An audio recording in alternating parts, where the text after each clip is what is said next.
frère. C'est la énième fois qu'on vous reçoit à Paris sur les antennes des réseaux. Avec plaisir. Vous allez bien? Oui, Dieu nous fait grâce, ça va. En fait, nous voulons parler un peu sur la dîme qui fait les débats partout sur Internet, sur les réseaux sociaux.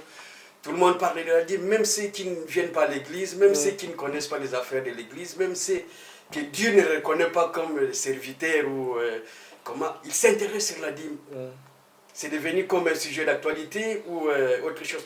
Soit disons l'affaire de l'argent à l'église, ça devient un sujet tabou. Même les païens interviennent dans cela et essayent d'interdire les gens, des frères, des sœurs, de ne plus payer, même donner leur argent à l'église. Est-ce que là, ce n'est pas un piège de l'ennemi qu'on est en train de voir entrer jusqu'à l'église? D'accord, je voudrais d'abord dire merci à vous pour cette invitation, cette énième invitation. Merci aussi pour la confiance que vous me faites. Je salue tous ceux qui sont en train de nous suivre maintenant sur différents réseaux sociaux. Que le Seigneur bénisse tout un chacun d'entre nous. Il est vrai que la question de l'argent dans son ensemble, et en particulier celle de la dîme, pose un débat qui pour moi parfois c'est un faux débat. C'est déjà un faux débat pour moi parce que d'une part ce n'est pas le message du temps de la fin. Ça sauve même pas. Ça ne sauve pas et parfois je me pose vraiment beaucoup de questions pour savoir pourquoi la question de la dîme doit devenir comme un message du soir, doit devenir comme un message du temps de la fin, doit devenir comme un message capital lié au salut de l'homme, alors que c'est un aspect de points, n'est-ce pas, doctrinaux liés plutôt, non pas au salut, mais plutôt aux récompenses qui accompagnent notre salut. L'argent est important. Il est important parce que déjà la Bible elle-même dit que l'argent répond à tout. Et l'argent est important parce que Dieu a établi dans ce monde un système, il a permis qu'il se développe un système où on n'est plus dans le temps ancien, où il y avait les temps des échanges, des trocs, ainsi de suite.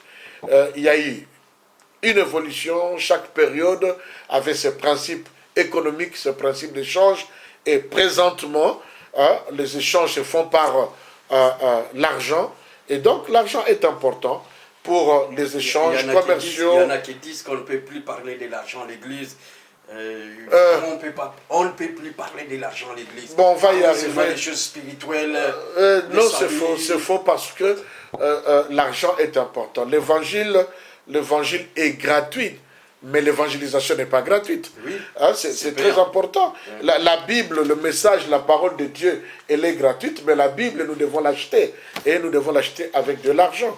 Il faut faire fonctionner l'Église qui, dans un autre aspect, c'est presque une entreprise qui nécessite qu'on puisse acheter certains matériaux, faire fonctionner certains services, peut-être aussi mettre un certain nombre de frères et de sœurs au service, et ils ne vivront pas de paroles de connaissance ni de paroles de prophétie. Ils doivent être aussi payés pour qu'ils puissent aussi subvenir aux besoins de leurs enfants. Donc comme je disais, mais je comprends cela.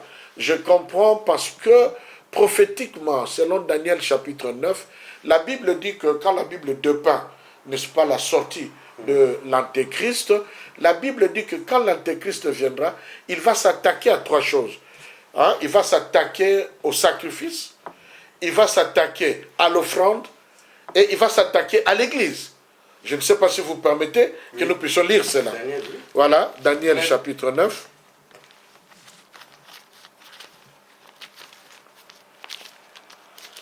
Daniel chapitre 9. Alors je me dis que la compréhension de ce passage m'amène seulement à comprendre que nous sommes au temps de la fin, où on fait tout ce qu'on peut faire pour... il faudrait que l'écriture s'accomplisse, n'est-ce pas? Et quand on dit que l'écriture doit s'accomplir, c'est toute l'écriture.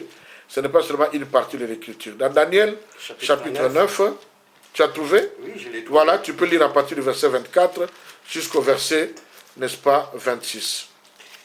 Je vais lire la parole. Daniel chapitre 9, sur 124, me béni. Daniel chapitre 9, verset 24. 70 ans, 70 semaines ont été fixées sur ton peuple et sur ta ville sainte pour faire cesser les offrandes, les transgressions et mettre fin au péché. Pas faire cesser les offrandes, mais les offenses. Les offenses. Voilà. Oui, faire cesser les transgressions, oui. Ouais. Les offenses, les Voilà. transgressions, Oui. et mettre fin au péché, Oui. pour expier l'iniquité et amener la justice éternelle, pour sceller la vision et les prophètes, et pour oindre les saints des saints. Verset 25. Sache-le donc, et comprends depuis le moment où la parole a annoncé que Jérusalem sera rebâtie jusqu'à loin, au conducteur, il y a 7 semaines et 62 semaines. Les places et les fossés seront rétablis, mais en des temps fâchés. Verset 26. Ouais. Après les 62 semaines... Il faut maintenant lire avec attention à partir du verset 26. Après les 62 semaines, un ouin sera retranché. Et il n'y aura pas de successeur.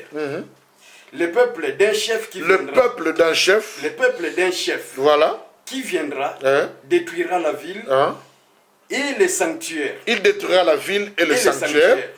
Et sa fin arrivera comme par une inondation. Et il est arrêté. Il est arrêté que les dévastations dureront jusqu'au terme de la guerre. Voilà, qu'est-ce qu'il va faire au verset 27? Verset 27. Il fera une solide alliance avec plusieurs pour une semaine. Et durant la moitié de la semaine. Il fera quoi? Il fera cesser les sacrifices. Il fera cesser quoi? Et l'offrande. Voilà. Tu peux continuer?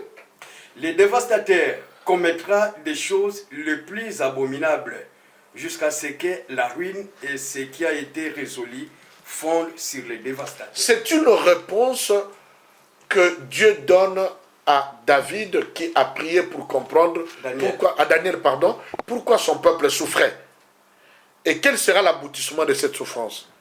Alors Dieu donne cette réponse qui est très prophétique, n'est-ce pas? Une réponse qui touche l'aspect des alliances divines, les alliances de Dieu avec le peuple d'Israël et comment le peuple d'Israël a été infidèle, comment Dieu va envoyer le conducteur qui est Jésus-Christ, comment Jésus-Christ va être retranché, nous sommes au niveau de la Pâque, comment il va être retranché, et comment finalement le chef d'un peuple viendra, c'est-à-dire que l'antéchrist sortira, il viendra avec comme mission de pouvoir détruire quoi? La ville sainte, Jérusalem. Il va vouloir détruire quoi? Le sanctuaire, le temple, et il va tout faire pour faire cesser quoi? Les sacrifices et l'offrande. Vous voyez? Or la Bible va nous dire que avant que l'antéchrist ne vienne, il y a déjà sur nous, parmi nous, des gens qui sont animés de l'esprit de l'antéchrist.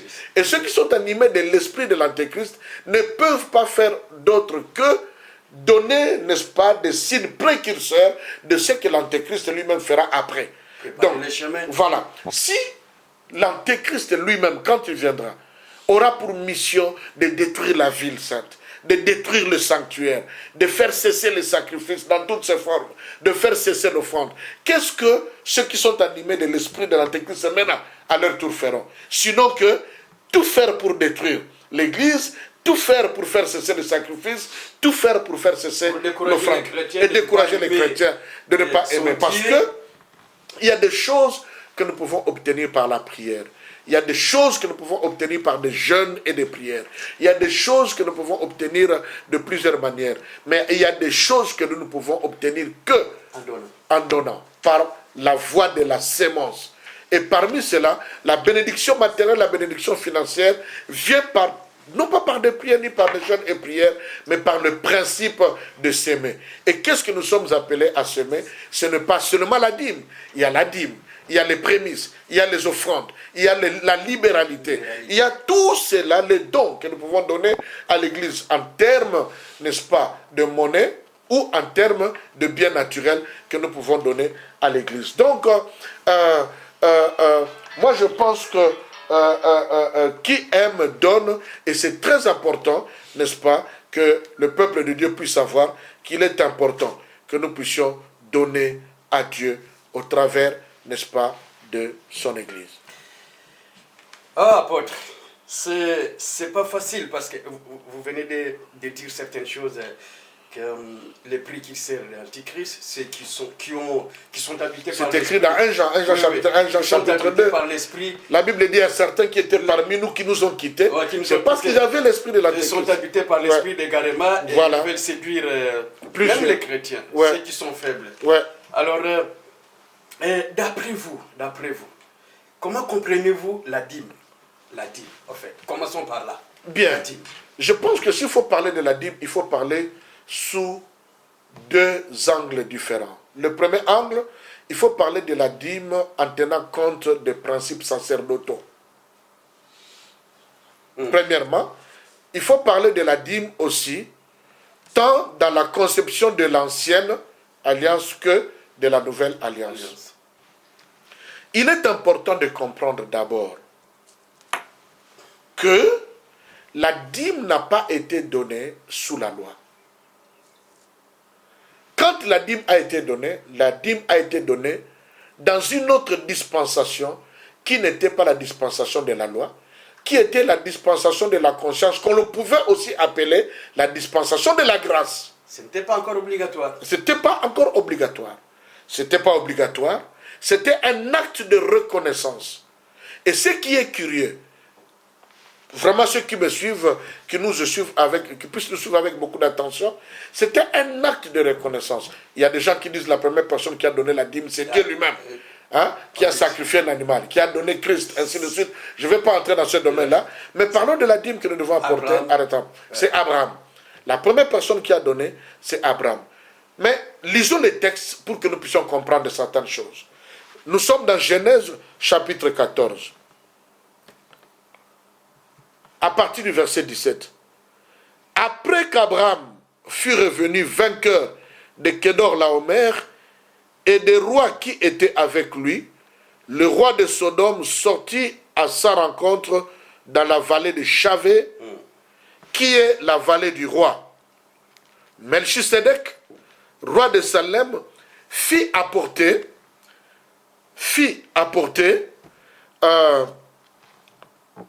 le roi de Salem fit apporter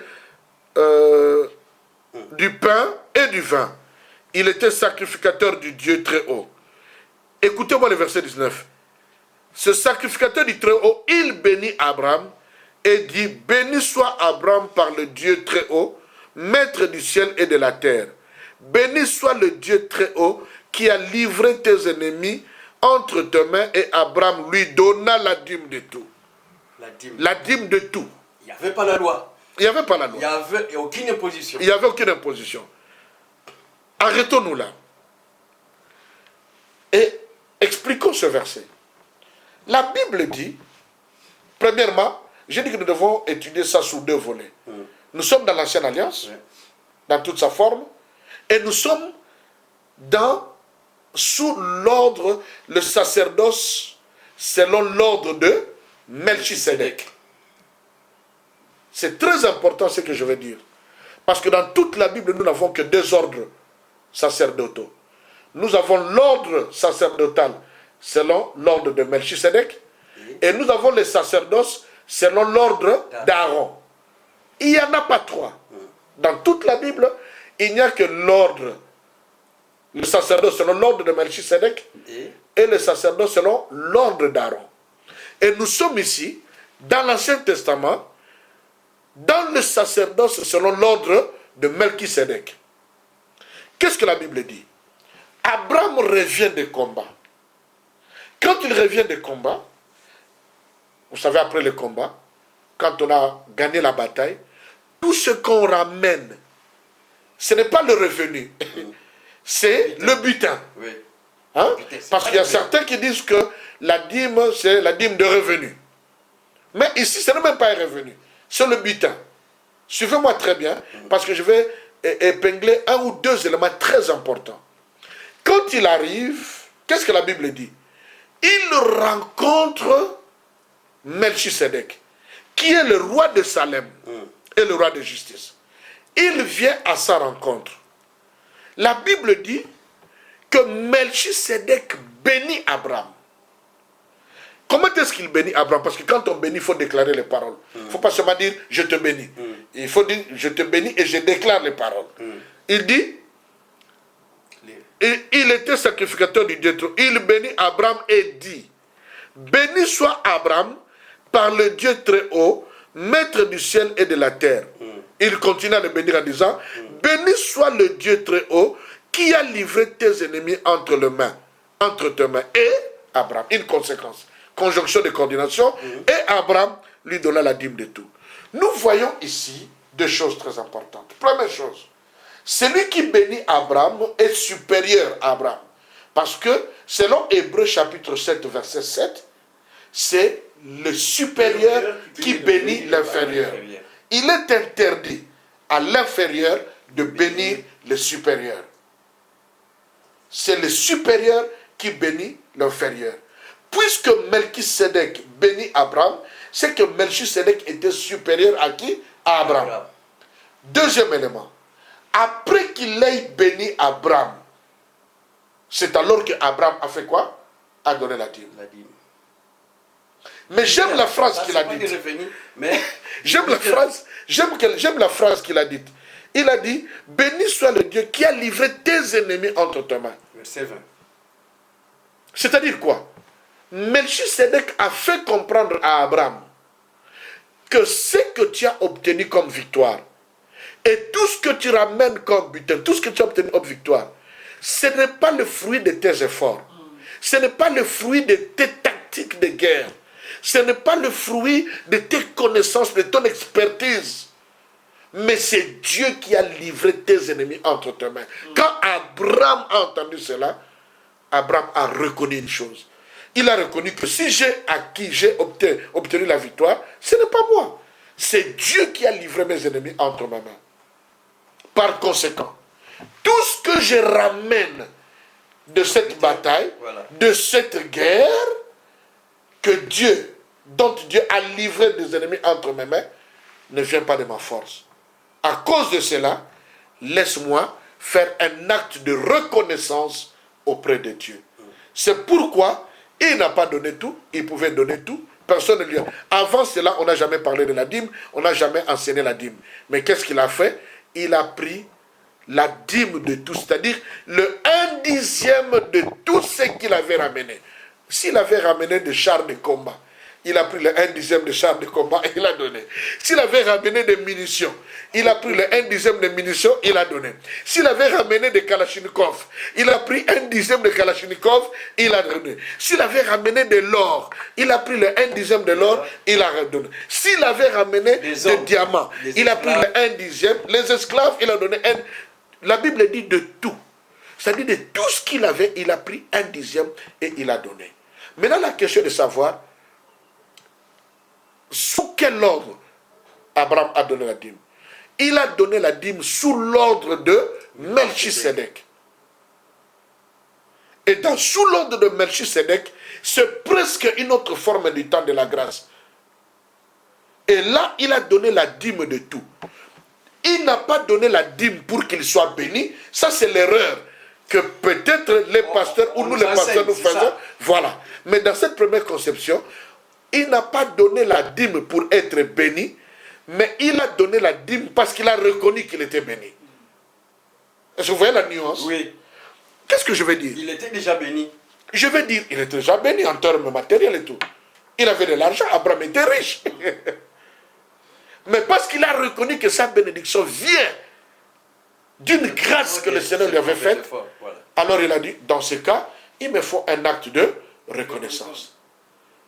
Parfois, notre erreur, c'est quoi? C'est de dire aux gens, venez apporter la dîme et vous serez bénis. Tentez, tentez l'Éternel. C'est écrit dans Malachie. C'est écrit dans Malachie. Tentez. C'est un aspect. Mais il faudrait que la dîme, dans sa première conception, soit pour moi, dans mon interprétation, je permets à chacun d'avoir son interprétation. Qu'on discute sur la parole de Dieu, non pas sur les personnes. Parce qu'il y a des gens qui, au lieu de discuter sur les thèmes, ne font qu'injurier les autres. Mais il faut aller dans la... Quiconque répond par les injures, c'est celui qui n'a pas la matière. C'est une faiblesse. Voilà.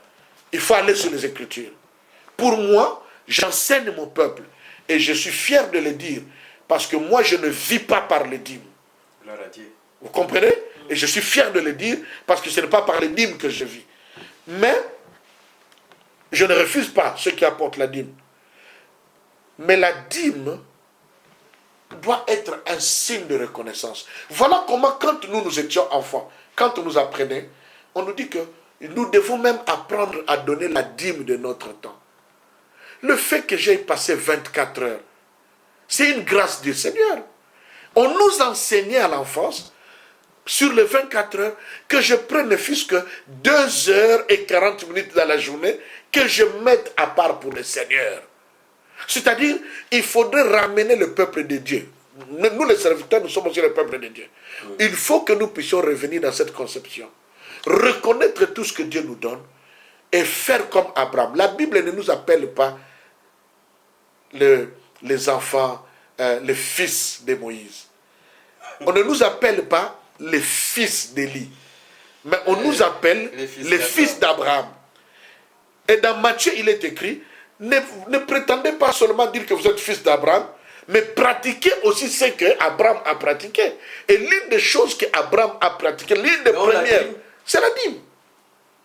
C'est la dîme. Alors, attention, et la dîme, j'insiste, dans l'Ancien Testament, la dîme a d'abord été donnée sous le sacerdoce selon l'ordre de Melchisédek. Et selon l'ordre d'Aaron. Plus tard, la deuxième personne encore qui a donné la dîme, c'est vrai que quelqu'un dira, on n'a pas imposé. On n'a pas imposé, on n'a pas imposé, on n'avait pas enseigné, et ainsi de suite, ainsi de suite. Mais la deuxième personne qui a apporté la dîme, c'est qui? C'est Jacob. Jacob va dire ceci. Si je vais en guerre, Seigneur, et si tu m'accordes la victoire, je t'apporterai la dîme. Un dixième. Un dixième. De tout ce que je... De tout ce que je regarde. Vous voyez un peu?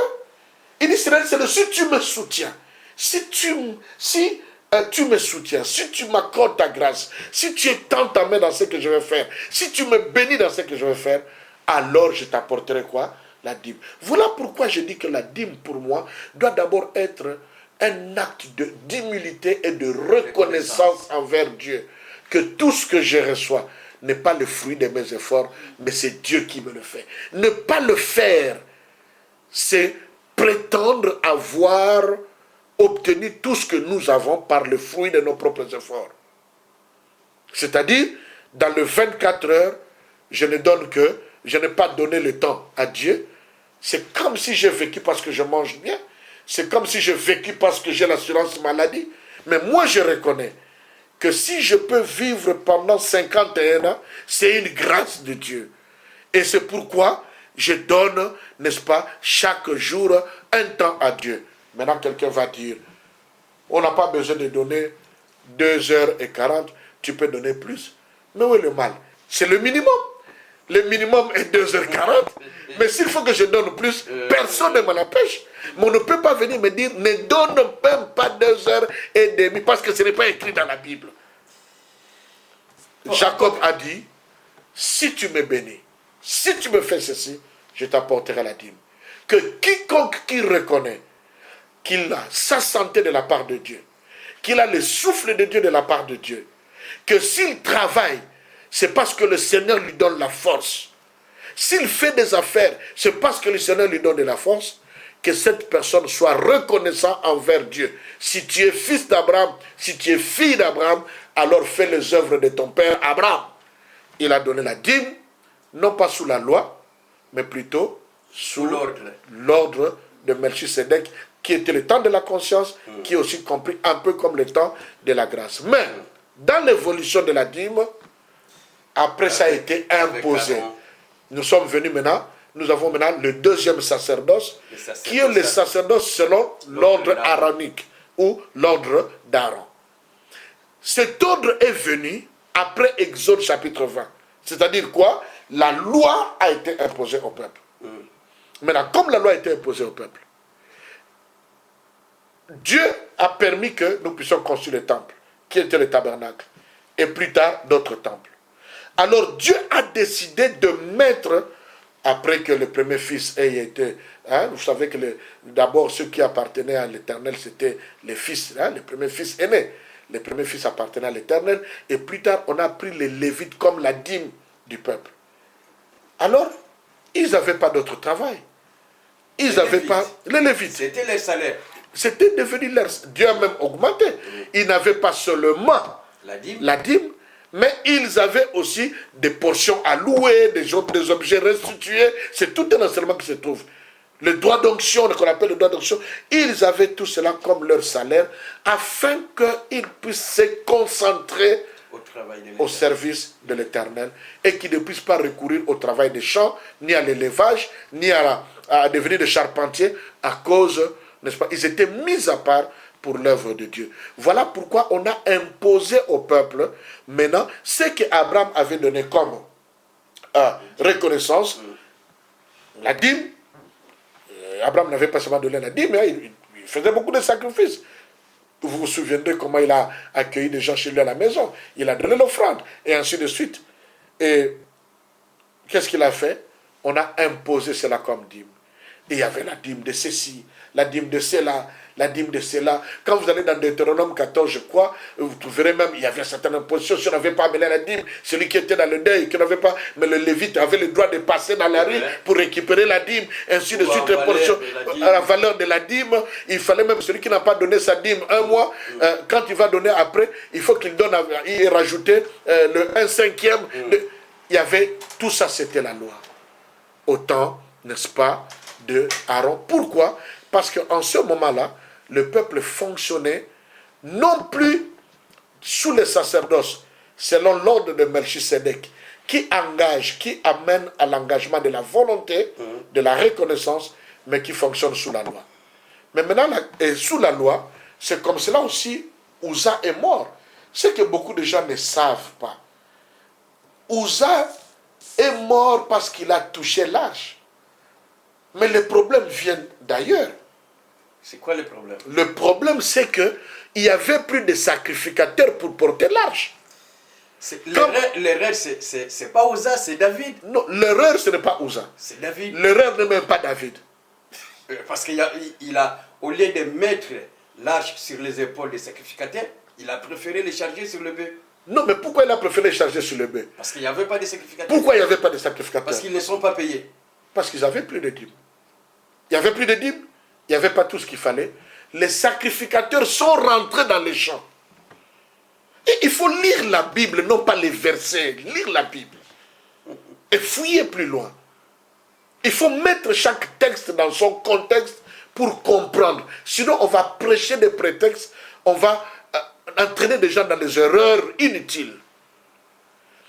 Le problème, c'est quoi? À un certain moment, les gens ne payaient plus les dîmes, ni les offrandes, ni tout ce qu'ils faisaient. En bref, les soins du temple. Ne prenaient plus les soins du temple. Merci pour l'expression. Ouais. Qu'est-ce que les sacrificateurs vont faire? Comme nous voyons aujourd'hui, ceux qui avaient le travail des champs sont rentrés au champ. Ceux qui étaient dans l'élevage sont partis dans l'élevage. Et le jour où David ramenait l'arche, il n'y avait plus de sacrificateurs. Il était obligé de prendre maintenant l'arche et de mettre sur le bœuf. Et nous connaissons la suite. L'arche a failli tomber. Uza de bon cœur veut toucher l'arche pour que l'arche ne tombe pas. Et il est mort parce qu'il n'était pas dans la lignée sacerdotale. Tout ça, c'est sous la loi. C'est pourquoi même dans Malachie, il est écrit que vous me trompez. Même Malachie a été écrit à cause de cela, parce que le peuple ne donnait plus les dîmes. Mais laissez-moi vous dire maintenant deux dernières choses sur la dîme. La première des choses que nous devons retenir est que, après Malachie, quand Dieu a fait ce reproche, jusqu'à notre temps, le Seigneur n'a dit nulle part dans la Bible qu'il ne faut pas donner la dîme. Nulle part il est écrit dans la Bible il ne faut pas donner la dîme, c'est écrit nulle part. Dans le Nouveau Testament, bien sûr, ce n'est pas écrit. Et même les apôtres n'en ont même pas fait l'allusion. Les prédicateurs aujourd'hui s'acharnent sur la dîme. Il y en a qui disent qu'il faut payer, il y en a qui disent qu'il ne faut pas donner leurs dîmes, vos dîmes. Et bon, à qui on doit la donner? Parce qu'aujourd'hui, les Lévites ne sont pas là. Disons, les Lévites ne sont plus là. Bon, à qui on doit donner cette dîme s'il faut la donner? C'est pourquoi les apôtres n'en font même pas. Quand on a maintenant le problème dans la Nouvelle Alliance, Aujourd'hui, dans l'Église, nous devons d'abord comprendre sous quel sacerdoce fonctionnez-nous. Voilà. On doit d'abord répondre à cette question. Melchisédek. Voilà. Hébreux chapitre 7, Hébreux chapitre 8, Hébreux chapitre 9 nous montrent clairement que en notre temps, nous fonctionnons de nouveau selon l'ordre. Nous sommes sous le sacerdoce de Jésus. Et Jésus travaille sous le sacerdoce selon l'ordre de Melchisédek. C'est-à-dire, c'est comme si nous sommes revenus au temps d'Abraham, au système sacerdotal qui a existé au temps d'Abraham. C'est-à-dire au temps où Abraham avait fait quoi? Avait donné sa dîme. Non pas comme un acte de loi, mais comme un acte de reconnaissance. C'est-à-dire quoi? C'est-à-dire tout simplement que nous sommes revenus à un temps où les serviteurs de Dieu, maintenant nous fonctionnons. Qui nous a appelés au service? C'est Christ. Et Christ fonctionne sous l'ordre, non pas aronique, mais sous l'ordre de Melchisédek. Et c'est sous l'ordre de Melchisédek que Abraham, que les autres avaient donné la dîme. Donc, étant revenu sous cet ordre, il n'est pas faux. Ce n'est pas un péché. Qui est allé en enfer? Qui a été maudit une seule fois parce qu'il a donné la dîme? Personne. Personne au monde. La Bible nous dira. Au contraire, il y a beaucoup de témoignages. Sont bénis. La Bible dit, ne cessez pas de faire le bien. Ne vous lâchez pas de faire le bien. Si la dîme, c'est quelque chose de bien, laissons la dîme comme loi. Mais quiconque reconnaît que la dîme est bien, alors la Bible dit dans Galates chapitre 6, ne vous relâchez pas à faire du bien. Non pas seulement ça. Quand vous dites que le Nouveau Testament ne parle pas de la dîme, si.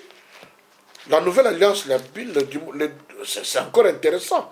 J'aimerais que nous puissions lire ça. Oui. Parce que j'ai l'impression que... Parce que c'est qui sont dans les réseaux sociaux, on parle. Ils ne veulent pas qu'on donne la dîme. Je suis désolé de dire que quelque part j'ai l'impression que c'est une politique. C'est une politique de vouloir détruire. Une politique qui a peut-être comme soubassement la jalousie ou alors peut-être que une stratégie pour casser les églises. C'est l'arme qu'on utilise pour détruire et surtout que l'argent est devenu difficile. La crise est devenue, et les gens d'une manière générale, la Bible dit, dans les derniers jours, les gens seront premièrement quoi? Égoïstes. Avarice. Donc, voilà, on utilise cet élément-là et chacun dit, ben voilà. Parce que je ne peux pas comprendre que quelqu'un puisse abandonner son église tout simplement parce qu'on lui dit de donner la dîme. Ça n'a vraiment pas de sens. Sinon que l'égarement du temps de la fin. Écoutez ce que la Bible dit. La Bible dit, nous sommes dans Matthieu, chapitre 23, verset 23. La Bible dit, malheur à vous, scribes et pharisiens, hypocrites, parce que vous payez la dîme de la menthe, de la nette et du cumin, et que vous laissez ce qui est plus important dans la loi. On dit quoi? Ce qui est plus important où? Dans la loi. Dans la loi. Quoi? La justice, la miséricorde et la fidélité. C'est là ce qu'il fallait pratiquer, virgule quoi? Sans négliger les autres choses. Quelles sont les autres choses? La dîme.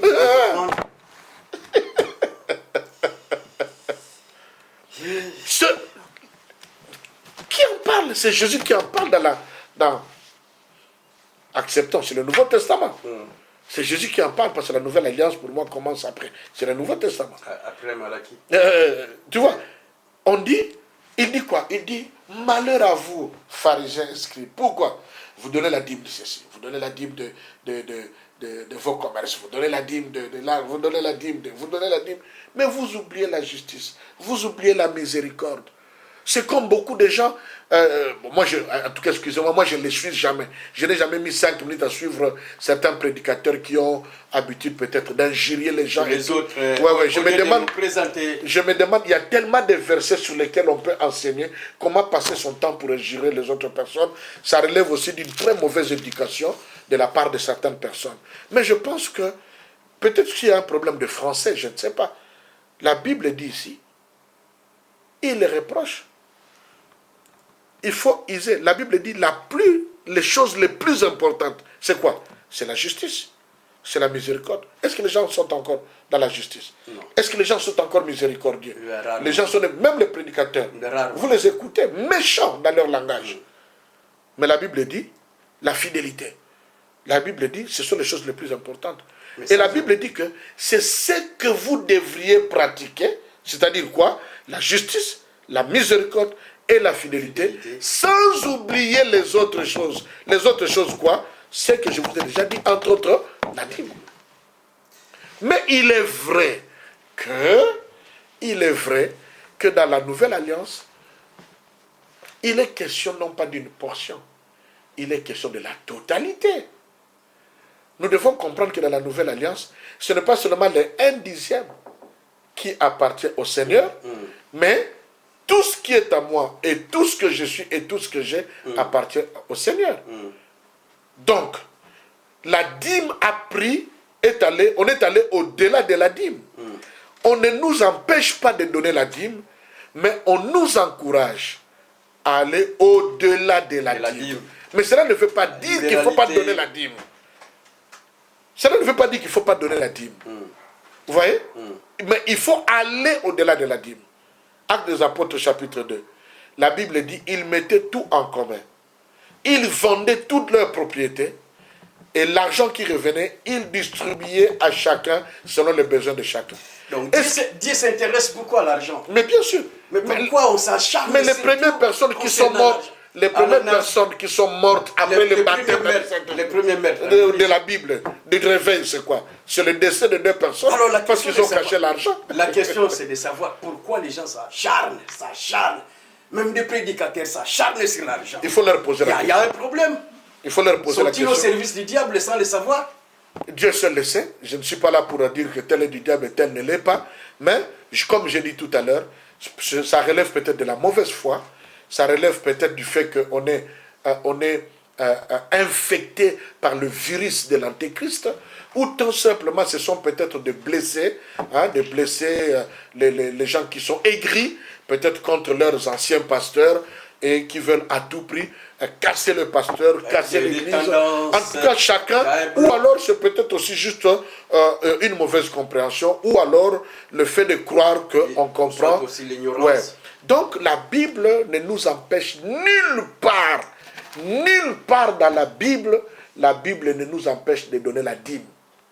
Mais dans la Bible nous encourage d'aller au-delà de la dîme.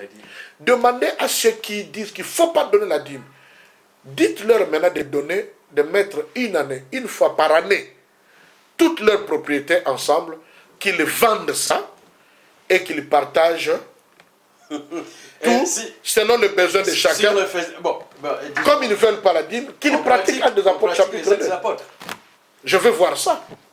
Le peuple ne dira rien. Si on essaie de pratiquer les Actes des Apôtres, comme ils disent que bon, il ne faut pas payer la dîme, il ne faut pas donner la dîme, il ne faut pas donner l'argent parce que vous enrichez vos pasteurs. Ils sont libres.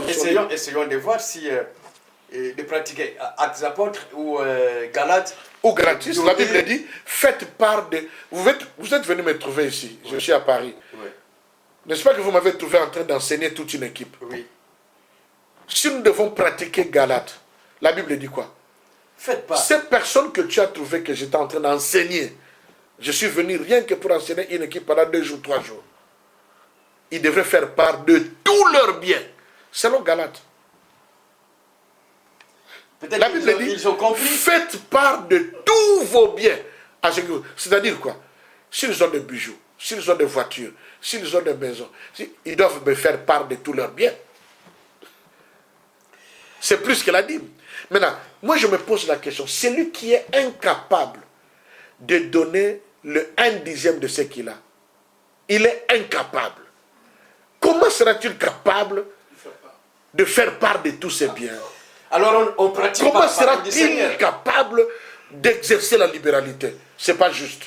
En réalité, on pratique Parce pas que le principe de la Bible, on commence toujours par les petites choses. La Bible dit, celui qui est fidèle dans des petites choses, il le sera dans les grandes choses. Mais celui qui est déjà infidèle dans des petites choses, je veux dire, la dîme, c'est une petite chose. C'est le minimum que Dieu nous demande. Nulle part dans la Bible, il est écrit, ne donnez pas la dîme.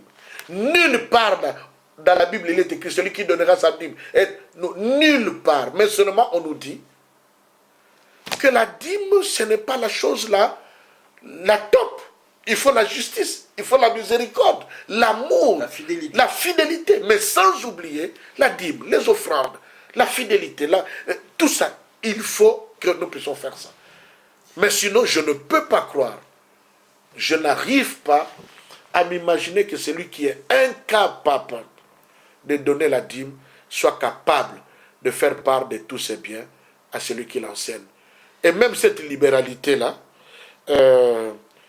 parce que par rapport à ce que j'entends, c'est comme si on encourage la libéralité sous prétexte que la libéralité, les gens donnent plus. Mais ça ne donne même pas. Non, ça donne même pas. Pour mettre fin à cette confusion, parce qu'il y a les peuples qui vont là-bas, il y en a qui viennent là-bas. C'est biblique. La Bible dit dans le dernier temps, vous savez quoi? Je sais qu'il y a des gens qui ne me supportent pas. Oui. Et quand ils verront, ils vont s'acharner. Ils vont s'acharner. Nous voulons mettre les choses en clair, en fait, en clair. La Bible dit, je t'en conjure devant Dieu et devant Jésus-Christ. C'est Paul qui écrit à son fils Timothée. Encore un autre problème. De fils spirituel et de père spirituel. Je t'en conjure devant Dieu et devant Jésus-Christ qui doit juger les vivants et les morts.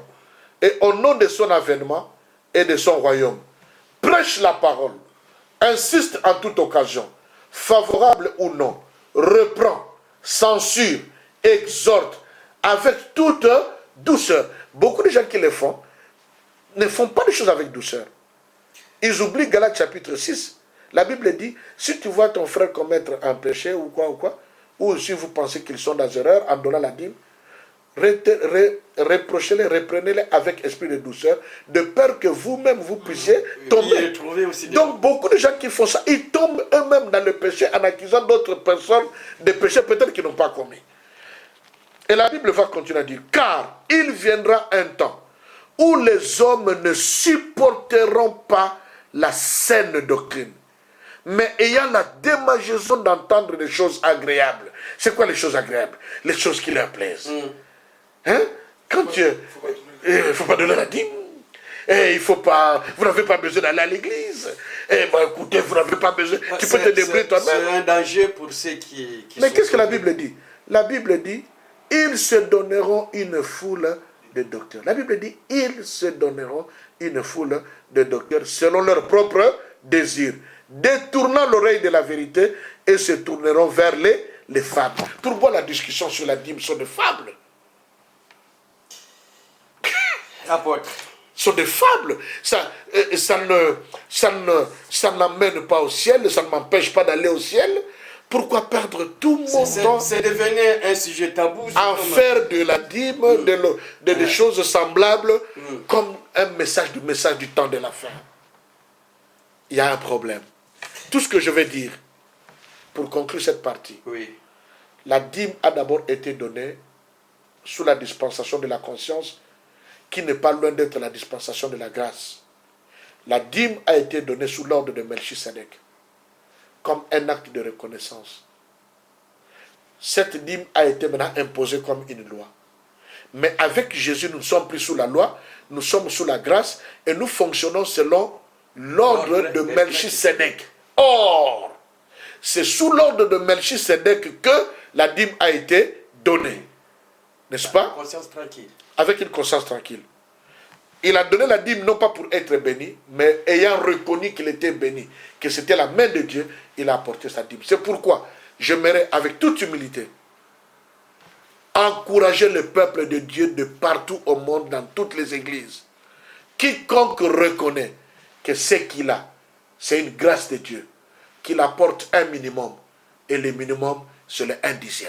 Mais au-delà de 1/10, faites part de tous vos biens, selon l'élan de votre cœur, à ceux qui vous enseignent la parole, et excellez dans la libéralité, les dons. Donnez librement. Donnez librement, mais il ne veut pas dire qu'il ne faut pas donner la dîme.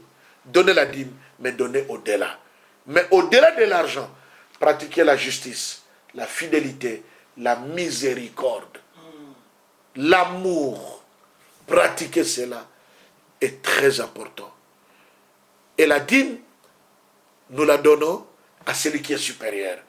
Abraham a donné à Melchisedec qui était supérieur. Aujourd'hui, chaque église est libre de s'organiser comme elle veut. Nous avons dans les églises des gens qui travaillent à temps plein, et ceux-là, et normalement tous les ministres de Dieu, selon ma conception, appelés par Dieu, ils devraient être à temps plein dans l'œuvre du Seigneur. Et par conséquent, l'église doit les supporter. Comment est-ce que l'église doit les supporter?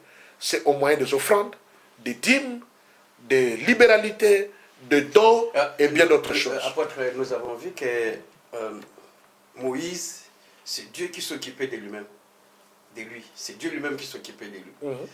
Ouais, ça c'est vrai qu'à l'église, ça c'est pas les mêmes cas. Mais l'homme est la méthode de Dieu. Ouais.